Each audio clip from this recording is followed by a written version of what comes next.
Welcome to the Success Journey Show. Let's travel together through the lives of individuals on their road to success.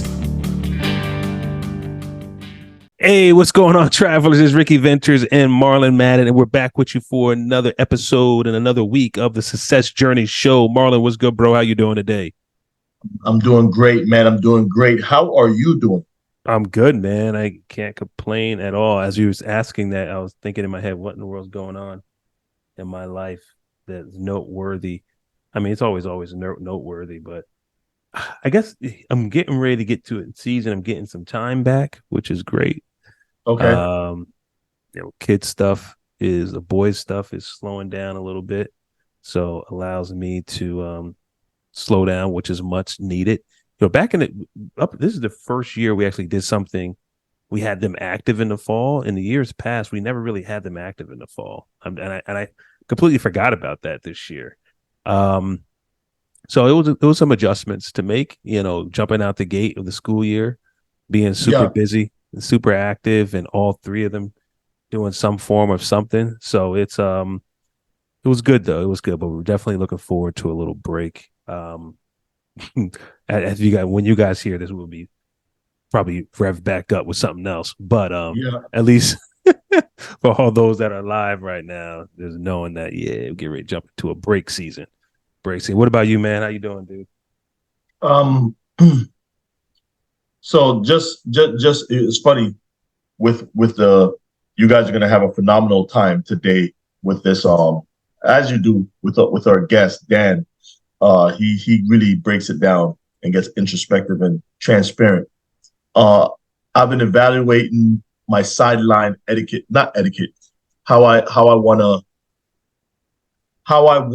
Rashad, how I want to deal with his failures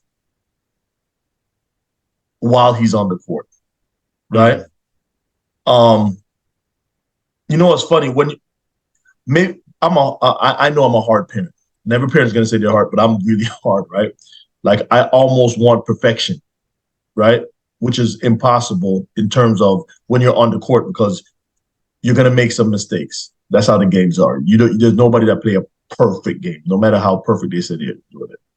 But I want to be able to see the mistakes and approach it from an angle that I'm not just saying, hey, you made a mistake, but kind of guide him through the mistake or saying, how can you approach these mistakes or what did you think you did? So that's film and him watching stuff. So instead of me pointing out what you did wrong, I want you to understand what you did wrong.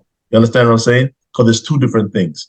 Because I can say that you're doing something wrong, but when you show them their self on tape, they always say, oh my goodness, what am I doing here? Why did I do that? Every time me and him watch film together, those are some of the things he's saying. And I'm like, exactly, because what's happening is that what you think you're doing is not what you're actually doing. Exactly. Just like people, I hate my voice when you actually hear your recording and you're like, oh my goodness, that's how I sound? Yeah, that's how you sound. Yeah. This whole time. Yeah. This whole time. You're right. No, you're so right about that, man. And as they're getting older too, being able to parent in a way to what's going to be the most productive way of getting across to them. And a lot of times, man, I realize, everyone has different parenting styles, a lot of times some parents parent to what and reacts to what feels good to them at that moment and is really just making you feel good, but it's not really doing anything.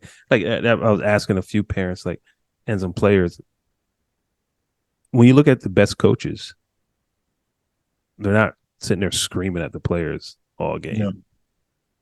Why? Because you're not going to do anything else in the game. You're not really going to do anything else in the game. You're in the game already, right? It's making a person scream and feel good that they're reacting for themselves. I understand what you're saying. Totally. For themselves. Totally. Yeah, versus the player in that versus instant. The player, and the player's not going to switch up and learn in that moment unless you bring him to a huddle or something like that and you drop a play, right? So I had to start learning that myself, and now I'm a lot more I don't know. I'm just a lot more just, all right, let's just learn. All right. And when you get done, let's have a learning opportunity. Let's talk about it. Yeah. Let's talk about it. All right. What do we do here? What do we do there? Okay, Yeah. great. Same thing with school, with kids and their grades and classrooms and all that stuff. All right, right. What do you learn? Because you got to, at the end of the day, we got to look and see, like, what's the benefit over the long haul? Like, That's how is this exactly what I was applying gonna for the say right now. long haul of life, What's the right? correlation? Yeah, what's the correlation? And if when we start getting them to see what that is and how you address problems and all those different things for the long haul and how you make simple adjustments here and there, then you'd be at, I think, I mean, for me, I'm a little bit more at peace. But there are some moments where you have to, Yeah. you got to reel them in real quick. You know, like, wait a minute, what's going on here? But yeah. No, I get you 100%, man. I get you 100%. Yeah, travelers. I don't know. Any of you have any thoughts on this whole thing? You know, it's and some as we talk about today with our guests, you know, self-awareness, you know, understanding, being true to yourself, who you are, and we're molding our kids from now, and the things that we're doing in our responses and things that we expose them to, how we're training them up. I had the boys talk to an individual today, and he had all three of them, and he did a whole assessment on just their posture, the way they walk, the way they run, the way they all that stuff, and just really broke down to them. All right, this is what you're doing with your body. You know, this is, you know, the motion, the movements that you're making. And this is why you're not getting certain results, or this is why you're getting certain results.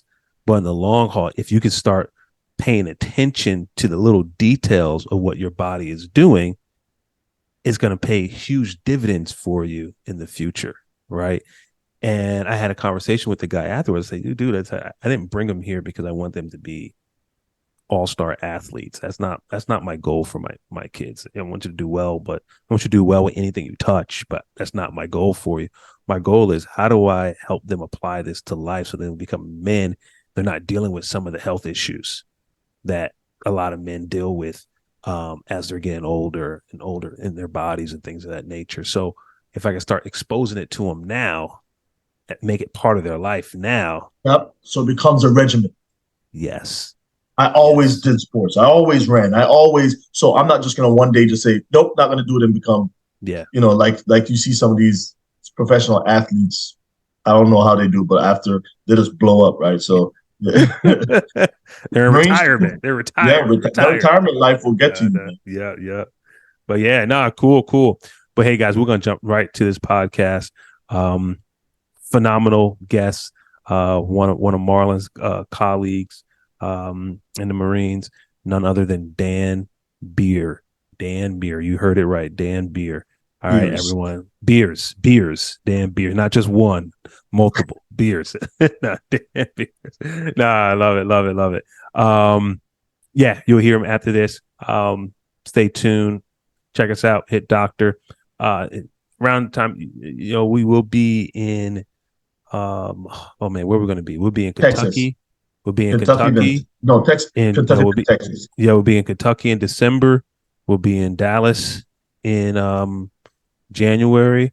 So if you're listening to this, man, you guys want to link up when we hit any of those cities, just reach out to us, man. Let's link up while we're out in your city. All right, cool. Check you in a second. All right, peace. One love. For many years, players have struggled to receive proper feedback when training off a tee, causing players to develop improper muscle memory and swing mechanics. This leads to early extension, arm barring, casting, and increased strikeouts at the plate. Other products on the market are not durable, frustrating to use, and are not suitable for all ages. The Elite Swing Trainer is the perfect way to improve your swing naturally. It attaches to any tee, has an adjustment feature to train beginners to advanced hitters, provides instant feedback without a coach, useful for all ages and all levels, extremely durable, and lets players train correctly on their own.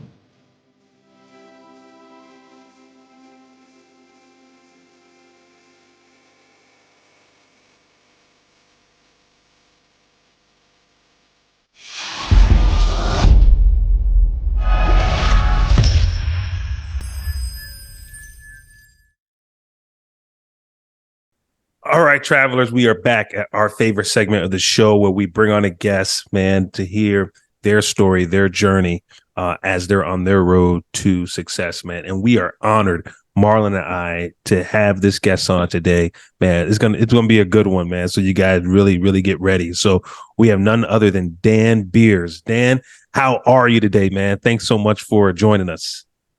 Yeah, I'm doing great, Ricky. I appreciate you guys reaching out, and I'm excited about doing the show tonight.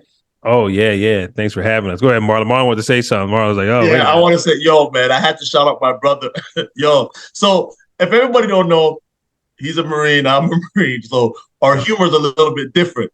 And I'm gonna jump to something. I almost messed up when I saw him. So he did a show, and we're gonna talk about it. A body physique, right? Physique show. Yep, men's physique. Men Physique a couple months ago. So when I saw him on Facebook, Dan was like darker than me, right? So I almost go on there like, yo, Dan, when did you get black? But I was like, yo, probably Facebook wouldn't be able to handle that. So I yeah, they wouldn't be able to hit that. So I was like, yo, Dan, man, you my brother for real. Told you, I'm his brother from another mother, man. Brother from another mother. But hey, I'm honored to have him on the show. And we're just gonna have you 5, 10 minutes, whatever you want to do. Tell us about your story, about who's Daniel Beers. I mean, I don't even know where you want me to start. I grew up in Easton, Pennsylvania. If anybody knows Easton, Pennsylvania, it's Larry Holmes' hometown. Larry Holmes, professional boxer, knocked out Muhammad Ali. So that's what Easton is pretty infamous for. I grew up there pretty much my entire life. I was born in New Jersey, but I had a pretty normal childhood. I was a middle child of 3 boys. Did the whole thing of sports, going to school. I don't think life really changed until I was like in high school. That's when like kind of the wheels fell off. I dropped out of high school. It wasn't that it was such a bad area, but if you hung out with the wrong people and you got caught up with the wrong crowd, you definitely could take your life down the wrong path, which I did. So I had a couple like dead end jobs, and then long story short, ended up in the Marine Corps after I got in trouble with the law a couple times. So it was pretty much, I could continue doing what I was going to do and end up in jail, or even worse, dead, or go into the military. Now, I had no military family whatsoever. I didn't really know anybody in the military. Later on, I found out like some of my relatives had gone like way back, but nobody really talked about it. It was very new to me. I actually like had no idea what I was stepping into. So really, after I got in trouble when I was 18, I reached out to the recruiter, and I had so much stuff on my record, including the high school dropout, but I got my GED right away, and none of the service wanted to take me. And this is in 2007. Wow. They're like, no, just too much stuff going on, right? Luckily, we were still at war. So after the recruiters like worked out some things, they called me up and I actually got in. And since then, I've just been, working in the Marine Corps for the last 15 years, going all types of places. I think I've been to like 20 different countries now, multiple deployments. I've had the privilege of working with some of the finest men and women the Marine Corps has to offer. Not only that, like members from the Army, Navy, Air Force, now Space Force, working for Sergeant Major Black. You get to work with the senior panel. So I get to work with all the branches really, which is great. And it's been quite a journey up to this point. And then on the side, I do bodybuilding, personal training. So I'm a personal trainer through NASM. I just recently started to compete in OCB men's physique, which is, I just absolutely love that. Like I fell in love with it immediately.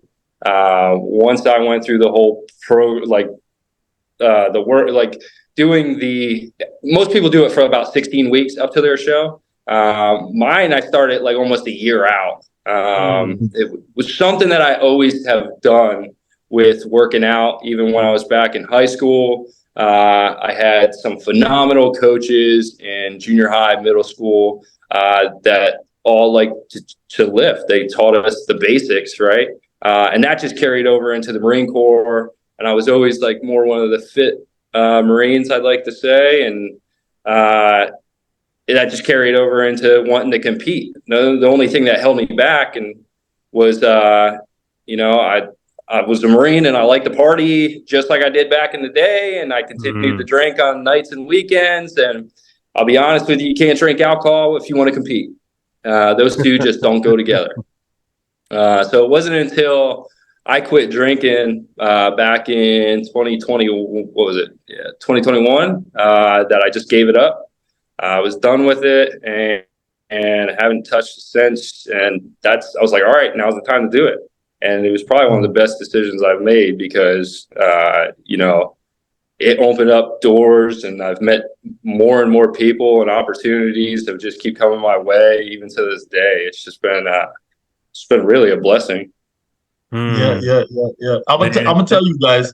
You hear that he's saying that high school dropout was getting in trouble, could hardly get into the Marine Corps. Thank God, at the time frame that it did, that they were actually probably on the plus up or still trying to keep a high number. But right now, did you ever think? And I'm jumping the gun a little bit because I want to pull this out. Did you ever think that you'd go from a high school dropout to somebody working at the Pentagon? Never. Or the Hill, or on the Hill. Correct, because yours on the same program I was on, but a couple of years prior. Yeah, it's truly unbelievable. Like anybody that knew me, they probably looked at like from high school, and they just started like a high school group like not too long ago, about a month or so ago. And like to see where people are at, and most people are like still doing the same crap, or dead end jobs. They got a college degree and they're not going anywhere or doing anything. And then they told me, like a couple of them messaged me and they were like, "Hey man, like I cannot believe the things you've done with your life." I'm like, "Don't worry, I can't either." So it's pretty unbelievable. But the funny story to kind of go back on the Marine Corps side of it. So I couldn't get into the Marines. That's where I wanted to go, right? So I'm sitting in the Army recruiting office because Air Force was like, "No, it's not going to happen. Marines, it's definitely not going to happen." And I'm sitting with the Army recruiter, and he's working with me for like a couple days. And he's like, "Dude, you're going down to MEPS tomorrow. Come in. We'll get you there. No problem." As I'm sitting in the Army. Now the Army and the Marine Corps office stations are right next to each other. And I'm sitting in the Army recruiting station and I get a phone call. I'm about to leave the MEPS in like 5 minutes. I just took my urinalysis, like clean, good, you're ready to go. And the Marine recruiter calls me and he's like, "I don't know how we did it, but I got all 3 waivers and you're good." He's like, "Is there any way you could go to MEPS today?" And I'm laughing and I'm like, he's like, "Where are you at right now?" I'm like, "I'm literally right next door in the Army recruiting office." He's like, "What I want you to do is get up, walk out like you're going to go have a cigarette and walk over to my office." And the rest was history. Hey, give that Marine a freaking combat action. Now that I like know all the tricks and stuff the recruiters be doing, I'm like, "Yo, he got me, right? He got me so good." But like, hey, everything happens for a reason. And I honestly think like that phone call changed my life. And it was, I'm glad I answered it and didn't ignore that call. Man, yeah, man. One more important thing.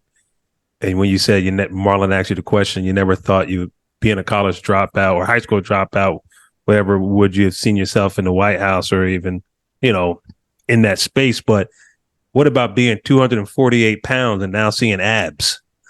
Yeah. Oh. I'm like, wait a minute. You can see abs, man. You can still do that coming from 248? Yeah. Man. Yeah. Dude, the dedication, man, to like you said, you got into the weightlifting and all that kind of stuff. Like, But what made you turn to this? Like, what really like made you say, you know what?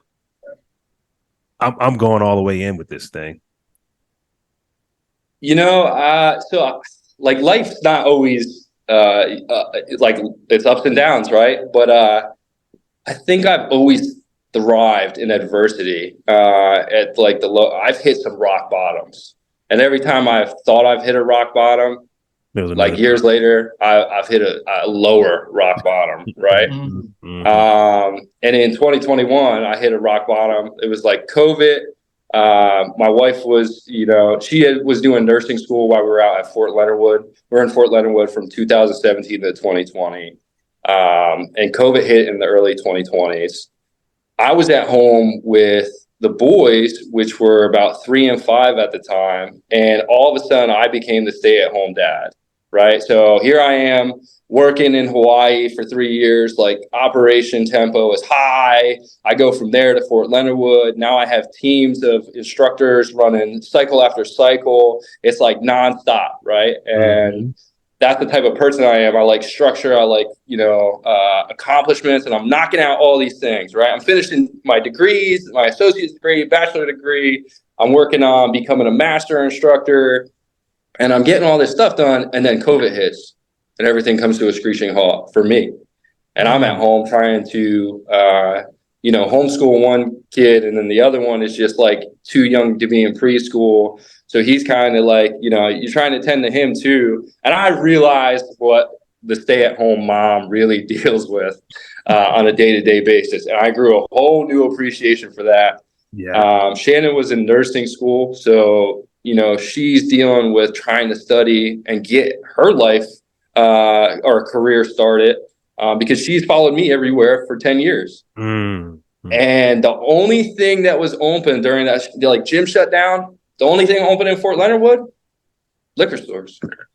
So, I mean, it started off like, okay, nighttime, I would drink a little bit and just like take the edge off to like, okay, and that was like Friday, Saturday, whatever, Sunday. And then it would turn into a couple times during the week and weekends.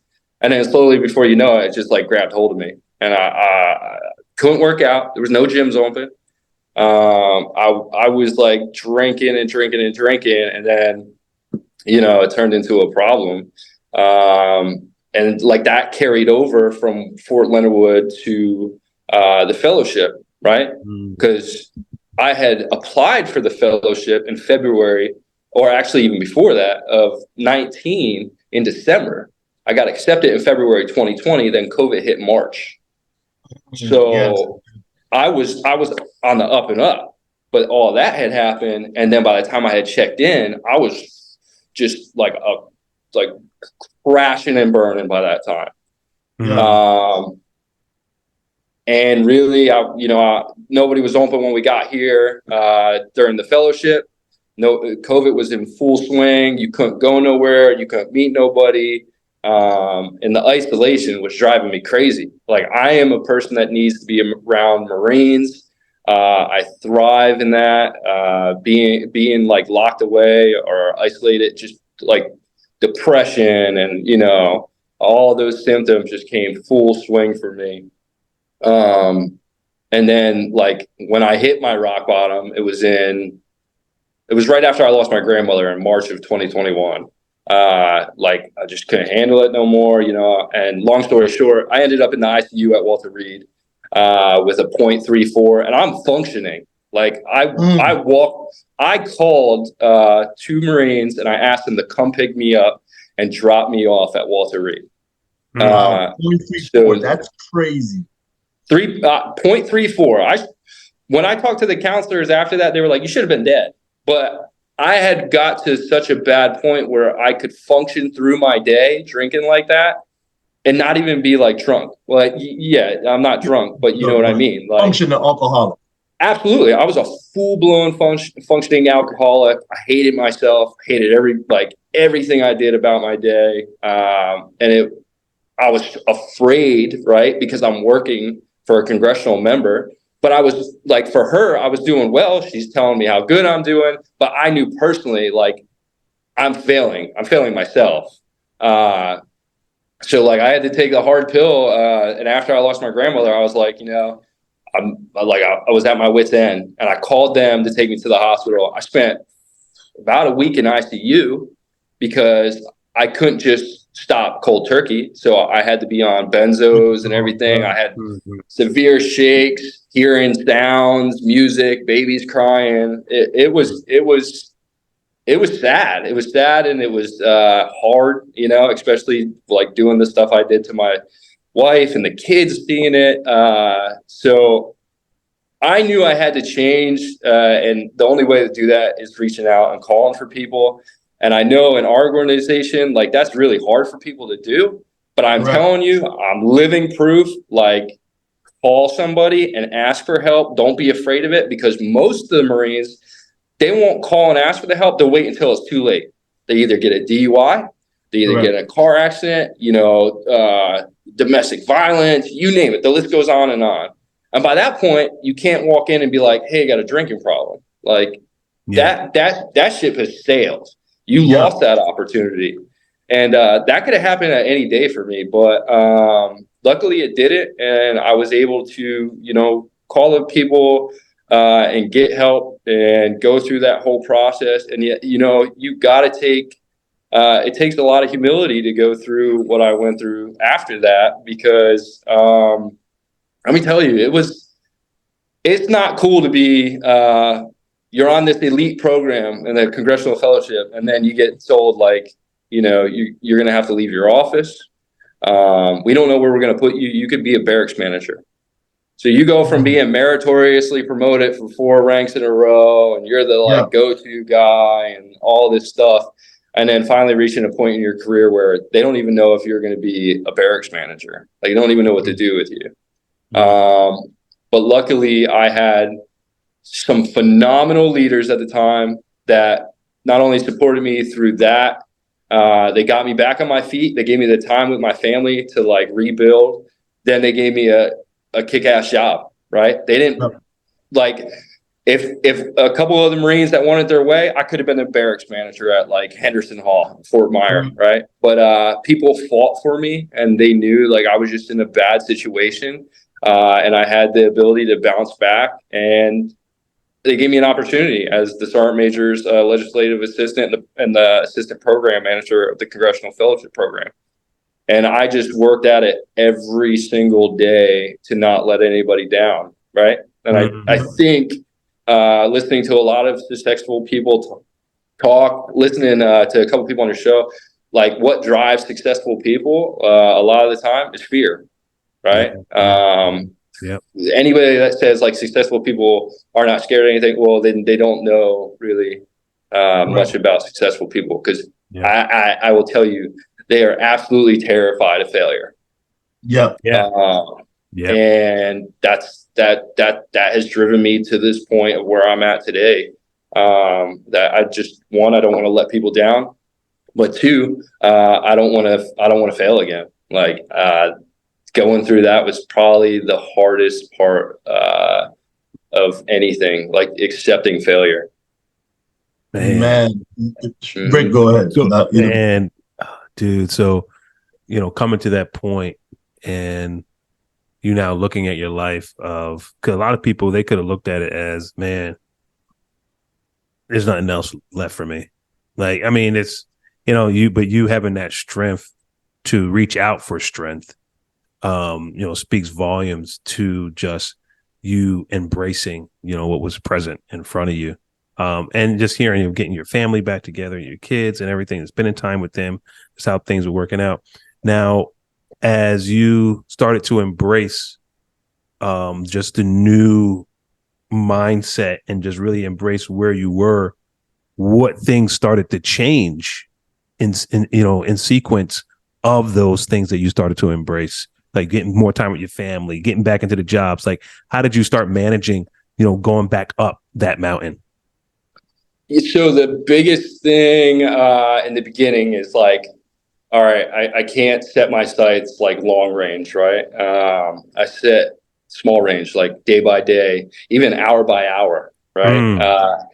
And a lot of people were like, how did you go from drinking all that alcohol to, like just being done with it when he got out. You didn't have to like, and this was the hardest thing about going through counseling for like a year after, is counselors would like always say, but you're not craving alcohol. And I'm like, no, I'm really not. Like, I know that's probably hard to believe because most people that come through these programs like crave alcohol but I was so sick of it, like sick of it, that I couldn't even fathom to think about drinking alcohol. But I was listening to what they were saying during these counselings about taking it a step at a time. And I was like, all right, cool. I'm going to do the same thing. I'm going to focus on the hour to hour. I'm not going to focus on like what's going on in a month. I could stress out. And remember, at this point, when all this happened, I didn't know what the future had lied. I didn't know I was going to be the sergeant major of the Marine Corps, legislative assistant. I didn't know I was going to have a job in OLA. I was still at home.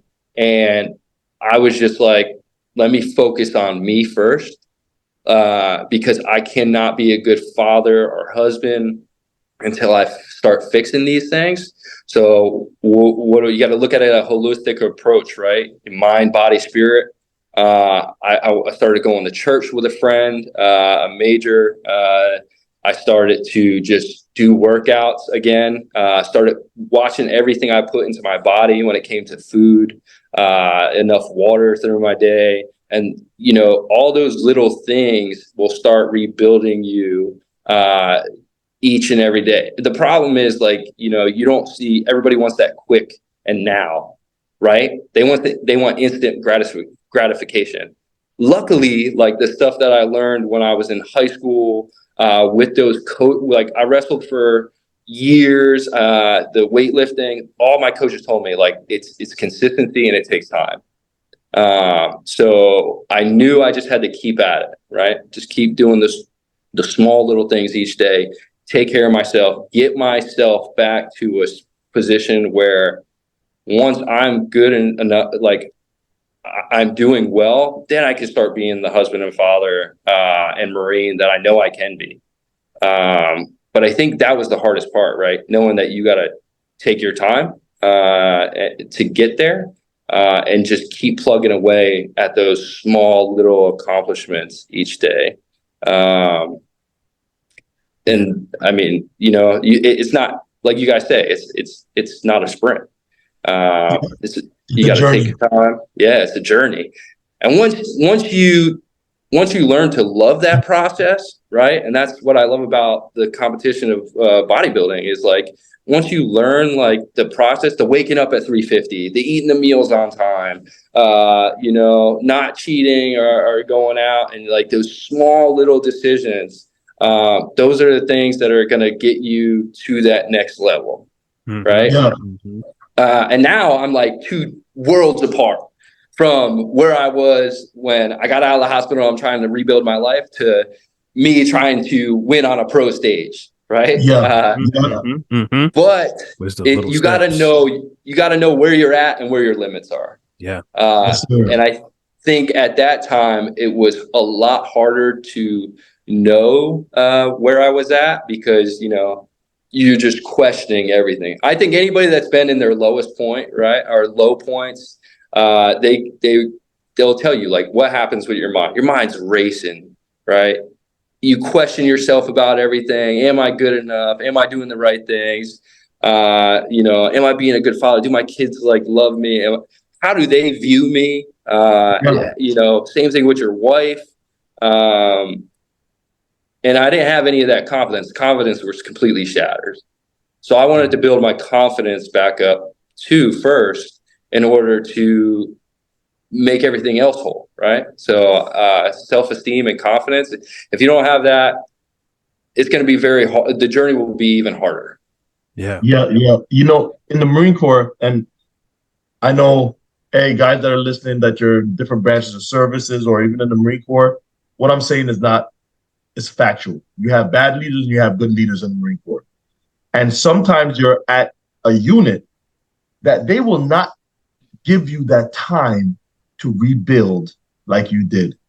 And I want to shout out those leaders that you give the person that need that time to rebuild, to get their self back. And because now you have because if you're pushing somebody to be good tomorrow, then you affect everybody at the unit because you're not good, because it takes time, like you said, to build back that confidence to be the person that you need to be in order to operate on a high level, because that's how we have to operate on that high level. Now, I know that you are also, that's happening, but prior to this, I know you were on an operation that things went awry and some people died and all this different stuff. So I know that, was that also something that's affecting you and stuff like that?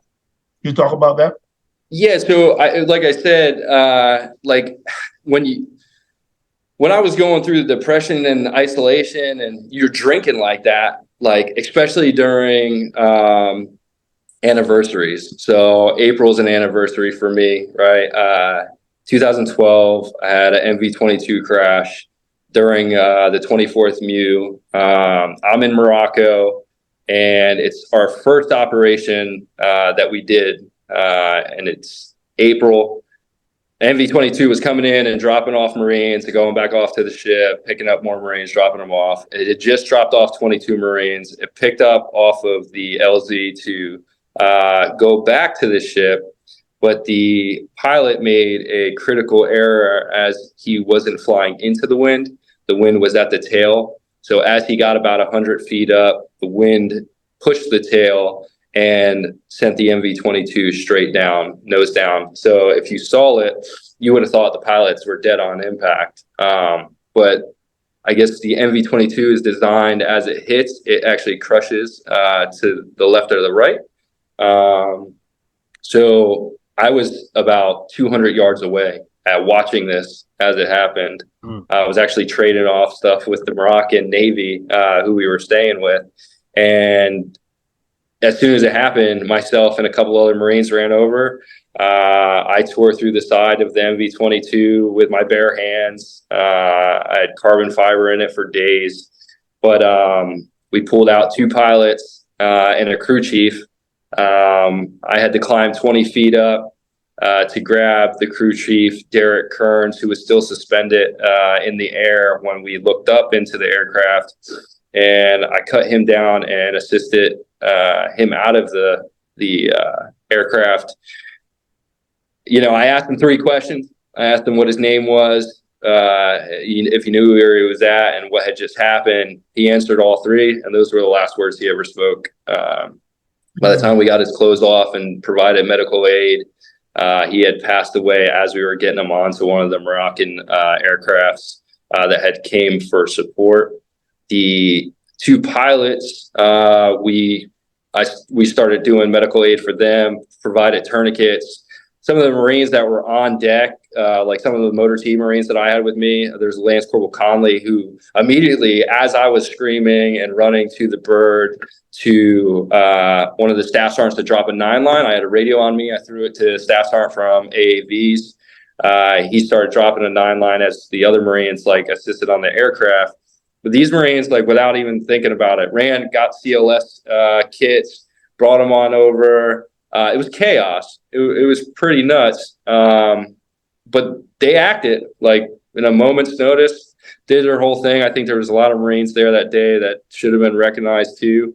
But yeah, that was pretty chaotic. And that's one of the incidents that sticks with me. Just because, you know, the guy, Derek Kearns, the one that I just told you about that I pulled out of the aircraft, he was the same age as me. He had just had a little boy before the deployment. And that just really stuck with me. I still, you know, reach out and talk to his mom. He was from New Jersey, where I was born. It just really, and the other crew chief, Robbie Reyes, he was dead on impact. It was crushed. He was the only one. So we pulled a poncho liner and covered him up right away. He was the only one that didn't have even, you know, any chance, just because of how the aircraft had crashed. But yeah, it was a sad day, to say the least. But yeah, that was one of the things that I've struggled with over the years, and I think I've gotten better with dealing with it. But that's it. Like I said, it's not something you just forget about. Reminds you every year as April 11th comes around. It's hard times. Yeah, man. And people don't, and even just thinking about this, people are like, oh man, he did a heroic thing to run and start pulling people out. But at the same time, you have to be denying self to say, an airplane with fuel, jet fuel, just crashed, and you're running into it with a chance that that thing could blow up at any time, right? So probably not even thinking about it. Without even thinking about it. You understand what I'm saying? So people got to understand the ramifications of what you're doing while you're there, seeing other Marines pass away, and then having to probably carry on with another mission right at few minutes after that, even probably getting on a V-22 yourself to fly back to the ship. Yeah, so don't get me started. After that, I didn't want to get on another. I didn't want to get on a 53. I didn't want to get on an MV-22. And I remember it was like shortly after that, I had to cross deck from one ship to another. And I think I had so much Valium in me. I don't even remember. I remember getting up on the flight deck, and then next thing you know, I'm on the other ship, just because I was so terrified to get on another aircraft. But I have a lot of confidence in the Marines, the pilots, and now, I mean, Marine Day 2022, I went on the HMX-1 MV-22, and these guys were, they were going fast, and yeah, it was good. I mean, it was a good time. But yeah, I never thought I could build up the confidence again to get on an MV-22. But you do over time. I mean, time does heal. Might not heal at all, but yeah, I'm definitely getting places now. You know what I'm happy about? Not happy that stuff happened, but this right here, and we didn't pre-script it or say, hey, Dan, talk about this or talk about this. We don't do that on our show. What we do on our show, we come and let the person just talk, and we talk about successes and talk about everything. What we always tell them in the green room is 3 brothers on a couch just talking about life. Yep. There's going to be Marines that see this, that you're going to help 100%, because they're going to see you, and all they see, if they really just see you walking through the halls in the Pentagon, on the Hill, online or whatever, they see a squared away, tip-top shape person that they're like, I want to be just like that guy. But they don't know any of the backstory. So those people that's going through, or there's somebody going through something right now, like what you've been going through, that low that you talk about, that when you hit it, and then you go to another low, they're going to be able to say, okay, there's light at the end of the tunnel. This guy did it, man. I definitely can make this happen. So I'm just happy that you're so transparent, because a lot of times people try to hide this kind of stuff because they don't want to have people have any kind of negative thoughts about it. And I'm happy that you're transparent, that this right here, I know if it even helped one Marine, that's one enough. You know what I'm saying? Now, do you have an addictive personality? So now that your personality 100%. Did you not just hear me tell you about the Yeah. So now you just turn it addiction? So that's why that workout, because you're like, when I know I call you and I'm like, yo, damn man, I gotta get like you, whatever. Jokingly, well, not jokingly, I have to get like you, and I'm trying to get my abs and everything like that. And you're like, yeah, man, 350. I'm like, Dad, I can't do no 350 at no gym, man. I can't do no 350 at no gym. Tell me, how did you take something that negatively it affected you when it came to the alcohol because of that addictive personality, but now you've used that same addictive personality for something positive? Can you talk about that? Yeah, so I'm glad you brought that up. That's a good point, right? And I think a lot of you will relate to this, right? As you're getting older, you know how like you always get to a certain age and you're like, oh, I figured myself out, right? Or you feel like you've finally opened the door to an area in your life where you have matured and you think you understand so much about yourself, right? Like for me, I kept thinking the same thing, but it wasn't until I hit my last rock bottom that I think I might have listened to a lot of people that were telling me, like some of maybe the counselors, the doctors that I had, and not just like in one ear out the other, but actually start trying to figure out like who I was and why I do the things I'm doing. Like you talked about, the addictive personality, right? It wasn't just like I'm Dan Beers and like I liked alcohol, which was the case, right? And that's what it turns into. But like one of my doctors really opened my eyes to see what type of leader I was and how I functioned, right? And I think once I understood that, it was easier for me to understand why I was making the decisions on an everyday, like impulsive decisions, right? Why I had the addictive personality, why I was like, why do I have to be like the life of the party, right? Those are all things that like stem from my childhood, right? This didn't just happen overnight. These are things that built up through the years, through traumatic experiences, just like the 2012 event. It slowly built up, and then that's where I'm at today. Now, if I didn't understand it, I would have probably went from the alcohol addiction to slowly getting back into something else, right? Yeah. Like I could have fell into a pill addiction. I could have fell into anything. But the fact that I could identify it now and then identify like, hey, my impulsive behavior, whether, you want to put a title on it, right? People are like, oh, it's probably ADHD.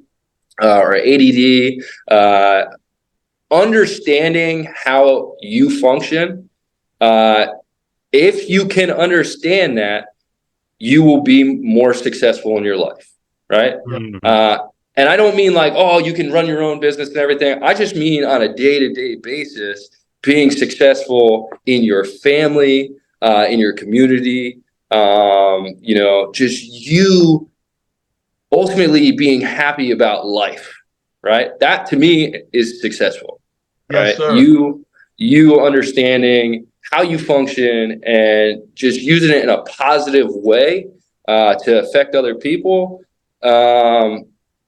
That's what I wanted to do. I wanted to take how all those attributes that I knew maybe I could control or couldn't control, and then focus it on something like personal training and doing meal plans for people, helping them work out, but then on the Marine side, how can I help them grow and develop, like I was doing in Fort Leonard Wood with the students.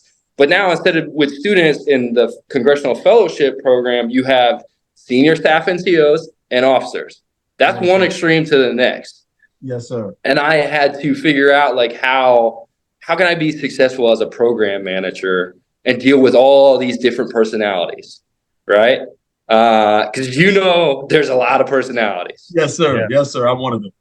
and I think that's in that program. I'm an extrovert person at work, but I'm a very introvert at home, right? I stayed in my family. I'm in the house. I don't like really watch sports. I don't pay attention to like the stats.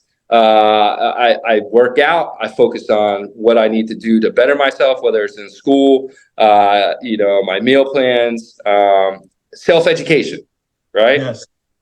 Those are the things I focus on. And those are the things that are going to help me get to the next level on where I need to be. So understanding my leadership style and all those things that make me who I am help me in each one of those areas. And then they just kind of blend it, right? Yes, sir. Like how I was successful in work and how I was successful, on the show, becoming a personal trainer, and then like working with clients, like all that just blended together. Once I understood how I function, which I think that's a problem with a lot of people, right? They say they know who they are, but but they don't. They really don't. You don't. And you know what happens, Dan? As Marines, man, when you could make Marine your identity and don't know who Marlon is. Oh, because absolutely. Yeah. My whole identity is I'm a Marine, and I just go through and I'm functioning thinking, okay, this is what a good Marine is. This is what a good Marine does. This is what a Marine has to do. I have to answer a question this way because I have to look this way because, and you could lose yourself within that, and not just a Marine, any organization. So if you work at Apple, you could just be what you think Apple wants you to be and lose yourself. Yep. So that's a very important topic that you're talking about, is understanding who you are and taking those things, because just having an addictive personality, that don't mean it has to be negative that you're going to go somewhere else. But now that you understand yourself, you're saying, I'm not going to put myself in a situation to fall because I understand what my personality is. So I'm not going to take a pill just to take a pill, because I know that could lead down to another road. Rick, I don't want to hog the stuff. No, it's good, man. They what I'm hearing in this is self-awareness. And I think that's a huge part in our society that we do not preach a lot. And we're so distracted by everything that's going on. And just Dan, I just want to just commend you for, man, just being able to come on and just speak about just the things that you've gone through, and being so transparent and open about it. Because like Marlon said, it's not even just Marine. I mean, people in general, even men in general, be able to just open up, right, and just share some of the struggles, and recognize what we're going through. So when you talk about one thing that you said that really, really struck a chord with me is started off living day by day, like setting your goals, right? A lot of people start doing goal setting, and a lot of people struggle over time because they keep failing. There's certain goals in my life that I've gone up and down with. It's part of our nature, and life, what we do. And that concept of just taking it day by day, or not even just, you said you broke it down all the way down to, minute by minute, what I was doing, just talk about that a little, elaborate a little bit more about that. Yeah, I'm not going to lead it anymore, but elaborate a little bit more about that and what that has done for you in your life and holistically. So I'll tell you what it does when you really like break it down minute to minute, right? You ever hear that admiral, like he said, the first thing you do, you wake up, you make your bed, you feel accomplished by the end of the day, even if you didn't get everything done. Mm-hmm. It's kind of that same concept, like winning small battles, winning, small accomplishments. So if you set small goals in, that minute, the hour, and you start accomplishing these things over and over, you're doing multiple things there. One, you're building repetition, right? So you're doing consistency. You're committing, right? You're committing to a task. And then when you've completed that task, you have, that accomplishment feeling. So all these things are happening after each little task, right? And then you have consistency, commitment, all that taking place. And that's building up your confidence in to put that into a bigger task, right? While this is happening, you start recognizing things about yourself, right? Because you start slowing everything down. So I'll give you an example. As I'm doing these small things, right, and the emotions would come up, whether I'd get frustrated if I couldn't do. I'll tell you a perfect example. When I first started with like physical fitness, when I was that 250 pounds, right, I couldn't even do 3 pull-ups. Now, Marlon will tell you, you can't do 3 pull-ups, you're going to fail a PFT. 100%. The frustration that I felt trying to pick, I don't know if we can swear on here, my heavy ass up, right, on a pull-up bar. There was so much, going on in my mind that I just wanted to quit. I was like, how did I get myself to this level, right? And I immediately started to kind of do the victim mentality, right? I started blaming other people or blaming certain things in my life, like, hey, this happened to me in my life, and this is why I've come to this point, right? It wasn't me, like, I didn't go through those hard things and then all of a sudden realize, like, I did this to myself. This was me, right? I'm taking 110% responsibility of why I'm here today. I realized during my small accomplishments, that minute to minute, hour to hour, that I was doing a lot of blaming. Right? I was stuck in a victim mentality of blaming childhood. You know, I didn't get the opportunities that other people got, or, you know, and I honestly, if you would have asked me, you know, prior to me like reaching out for the help and going through that, I would, if somebody said like, hey, you have a victim mentality, I would have laughed in their face. I was like, you're crazy. Like, you don't know me. You don't know my life story. But really, I wasn't taking 100% responsibility for absolutely every single thing I do in my day-to-day life. Like, I didn't. If something went wrong, I would find a way to blame, you know, oh, it's because traffic. Oh, it was because, you know, the kids, I didn't get time to do this because my kids. Well, you know what? I should have woke up earlier, or I should have had prepared this so that the kids had what they need so I could get my stuff done. Yeah. Once I felt like that I had found the key and I had locked, you know, the mysterious door of, you know, of the know-how. Once I was able to identify that and blend that in with my minute-to-minute, hour-to-hour accomplishments, oh, it was unstoppable. I was just like, I couldn't be stopped. I was anything. It went from the minute, hour to hour to now like, okay, now let me write out some short, mid, long range goals and how am I going to get to them, right? I no longer had to focus on the small immediate goals. I was able to build out further and further and grow. And there was a lot of learning involved in that. It was definitely, and like I said earlier, I had a lot of time with the kids and myself to do that. So yeah, with counseling and all that, but a lot of it had to do with like me owning up to my shit and getting it, you know, just wanting to be a better person. Like, yeah. Man, that is a great answer. And I love the fact that you showed the introspective view.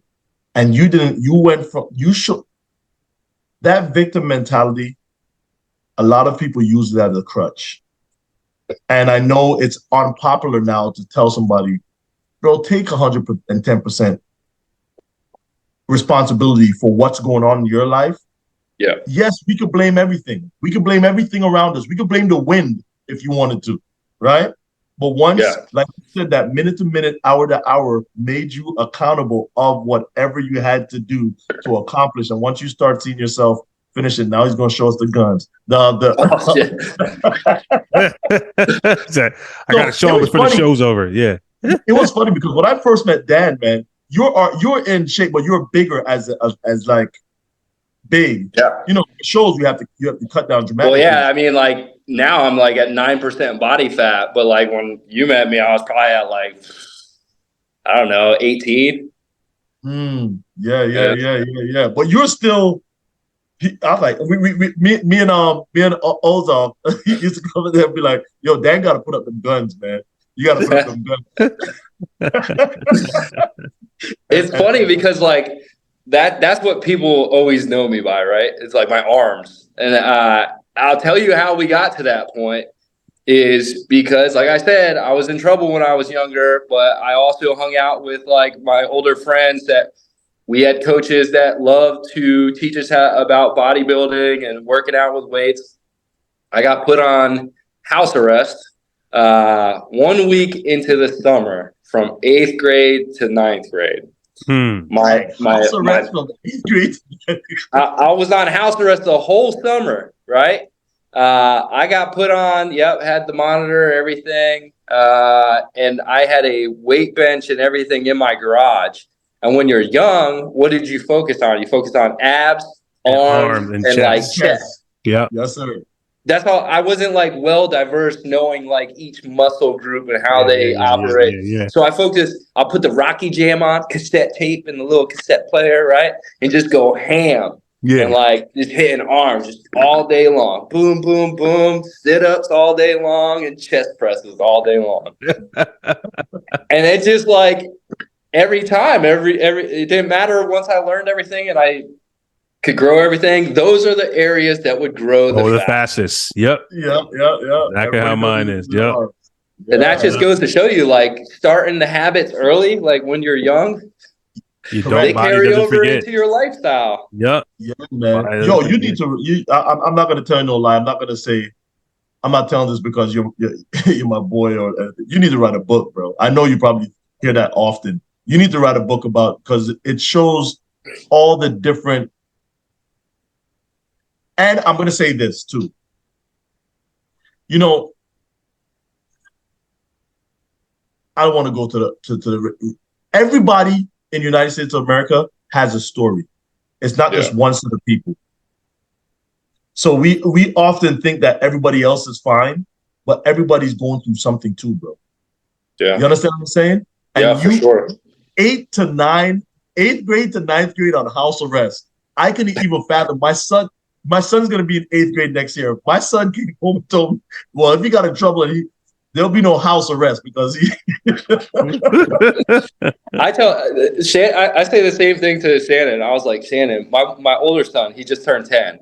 I was like, he's in 4th grade. I was like, Shannon, by 4th grade, I know my parents had to be tired of me. I was already like suspended off the bus probably like 5-6 times. Like, these kids are angels. Like, I know we ride them and we're like hard on them, you know, when it comes to school, everything, because we just want them to be like, you know, the best versions of us. And let me tell you, at age 10 and 7, they've already accomplished more at 10 and 7 than I ever could think of.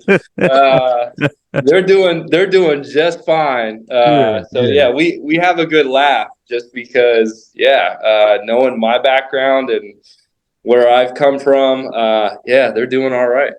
Hey, give your wife a shout out, because a lot of people, absolutely. You know, in the Marine Corps that a lot of families don't make it. You know what I'm saying? So give your wife a shout out. I want to talk about that support system that she gives you, even through all those times. Yeah, absolutely. Like, she knows, but I'm going to say it here. Like, my wife is my number one. We're coming up on our 14-year anniversary in December. I absolutely love her to death. She has put up with more bullshit than any other person that you can imagine. Like, through everything, she's always been a huge supporter of me in everything I do. You know, I not only that, like, as the mother of, you know, my two boys, she is like the best mom. Right. I absolutely love seeing her with the boys and being a mother. And I know the kids are going to grow up and be, so much better than if you let me take control of this. She is the whip of the house. I'm not kidding. Right. Most people, if you knew like me, like Shannon and I, you would think like from work or whatever, like I'm probably the one. No, I'm the one that's always like putting them to bed and throwing them around and wrestling or playing video games for too long with them. She keeps them on a tight regiment with school, reading books, the charts she does. And not only that, she's an ICU nurse. So she works, and she just became a supervisor. She's an ICU nurse at Inova, Alexandria. She's been a nurse now for about almost 4 years, I want to say. But like it's hard, right? She got her job she did it out in Fort Leonard Wood in Missouri. She only got to work for like a year. She loved her job. She loved the people. And then what happened? We get orders. She got to up and leave it and start all over and get a new job. And now she's been working here for 3 years, grew up through the ranks here. People absolutely love her. She gets like accommodations all the time. People want to work for her. She has people under her that request her to be her like trainer. And then like we're coming up for orders again. And luckily we get to stay in the area for a little longer, but you know how this works, right? Yeah. We only get so much time, and then she's going to have to pick bags up. So I said it earlier in this podcast, I had a whole new appreciation for stay-at-home moms and dads, if you're a dad, but like a military spouse and what she has to deal with, especially when you go away. In Hawaii, I was gone more time in the 3 years than I was home. and Braden was born out in Hawaii. Daniel was only about 1.5 to 3.5 years old during that time. And they were in hospitals, and I would be gone. I was in Okinawa. I was in Thailand, constantly. So the fact that she dealt with all that on her own, I'm happy that I get the time here in Virginia and Fort Leonard Wood to, take that on. But like I said, I fumbled it a little bit with the whole COVID thing, but I think we're at a good place now. And yeah, I still couldn't do it to this point if it wasn't for her. Yeah, I love it. Love it. Yeah. Well, Dan, man, as we come to a close on the podcast here, as you look back and reflect over everything, one thing we do ask, and I like your story here because I think it will fit well. If you can go back to a time in life and you had 60 seconds to sit with the young Dan, and let's go back to the young Dan that was on house arrest. You had 60 seconds to talk to him. Knowing what you know now, what would you say to young Dan?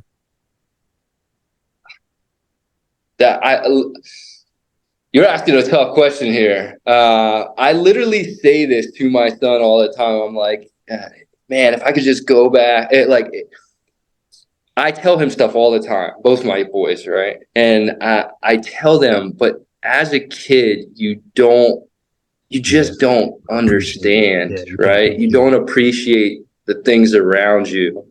And out of everything, my entire journey, I think that is what I've gotten to the point of we have a grateful jar, right, in our house, and we do it mostly almost every night, where everybody writes down what they're grateful for. We put it in the jar. We pull it at the end of the year to see what we're grateful for. Just having that deep level of appreciation. And Shannon and I do this every night. I would just remind them to appreciate the stuff they have. Yes. Right? If I could tell that Dan that was on house arrest to slow down, right, and appreciate the things around you, I didn't have a perfect childhood, right? I didn't have a perfect life. But that's just because I didn't see all of the things that I had in my life at the time. If I would have looked at it as, wow, I have this in my life, whether it just be the house, a bed, food on the table, the roof, electricity. I try to break that down into my kids, is just understand, not everybody has all this stuff. And you have to appreciate it, because if you don't take the time to appreciate it, you lose sight of what's really important in life. Yeah. And that's how you end up the way I did in 2021. Because if I would have just took a moment to slow down and think about all the things that I had, which I had everything. I had cars, the house, I had 2 beautiful boys and a beautiful wife at home. I had a great, phenomenal job, but I never took the time to appreciate it in the moment. And now every single day, I just am so thankful and appreciative to be where I'm at. And I'm not looking to rule the world. I am happy to be the Dan that I am today, and to help people along my journey. Right? I don't have an end state. I don't have anything that says this is where I want to be. I have goals. I've got dreams, but I want to enjoy it with the people around me, and I want to enjoy the process of getting there. Right? And that's, I think, the biggest part for me, is telling maybe little Dan, enjoy the process, big dog. Enjoy the ride and appreciate the things that you have to get there. I love it. I love it, man. I love it. Well, go ahead, Marlon. You gonna say something here? Yeah, I'm gonna do before you give us information. I'm just so thankful. I'm happy that you came on the show, and we didn't have no expectation. I know we're gonna. In my mind, I was like, man, we're gonna hit a fitness a little bit, a lot, because I like what he does with fitness and all this stuff. But I love where you took it. And once again, I'll say, somebody is going to, if you're listening to this and you're going through a hard time, rewind it, listen to Dan's story, listen to some of the all the jewels that he took, the minute by minute, the appreciating your stuff, all the different jewels that he dropped, and help yourself to get out of whatever rut you are or whatever funk you are, so you can see that there's light at the end of the tunnel. Dan, love you, bro. Thank you for coming on the show. Yeah, I love you guys too. I appreciate the opportunity. It's been fun, guys. Thank you. Yeah, man. Thank you, man. And to all of our travelers and listeners that are listening out there, we want to thank you again for tuning into the Success Journey Show. We wouldn't be here without you. And we want to let you guys know you can always check us out at the Success Journey Show podcast on all listening platforms. Share this with a friend that you know that needs just a little encouragement, perspective in life. And we'll see you guys next week at the same time, the same place on the Success Journey Show. Everyone have a good one. Peace. All right, one love. You've been listening to the Success Journey Show, where your dreams, drive, determination, and diligence are the foundation to success. For more information, check out thesuccessjourneyshow.com. The Journey Squad is here helping you to your destination.